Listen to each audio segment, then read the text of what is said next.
دو بکریاں اور لکڑی کا پل۔ کہتے ہیں کہ کسی جنگل میں ایک نہر موجود تھی جس پر لکڑی کا ایک چھوٹا سا پل بنا ہوا تھا۔ پل اتنا چھوٹا اور تنگ تھا کہ اس پل سے ایک ساتھ دو جانور نہیں گزر سکتے تھے۔ ایک دن ایک بکری اس پل سے گزر رہی تھی۔ جب اس بکری نے آدھا پل پار کر لیا تو اس کے سامنے سے دوسری بکری آتی دکھائی دی۔ پہلی بکری نے دوسری بکری کو کہا کہ تم واپس چلے جاؤ، پہلے میں پل پار کر لوں پھر تم پل پار کرنا۔ اس پر دوسری بکری کہنے لگی، میں کیوں پیچھے جاؤں؟ تم پیچھے جاؤ اور پہلے میں پل پار کروں گی۔ اس پر پہلی بکری نے مغرور لہجے میں کہا کہ تمہیں ہی واپس جانا پڑے گا کیونکہ میں تم سے زیادہ طاقتور ہوں۔ اس پر دوسری بکری نے کہا، کیا تم مجھ سے زیادہ طاقتور ہو؟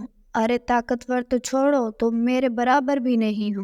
اس پر پہلی بکری کو بہت غصہ آیا اور اس نے جو ہی لڑائی کرنے کے لیے اپنے سینگ آگے کیے تو دوسری بکری کہنے لگی، ارے رک جاؤ، لڑائی سے کوئی فائدہ نہیں، اس طرح ہم دونوں نہر میں گر جائیں گے۔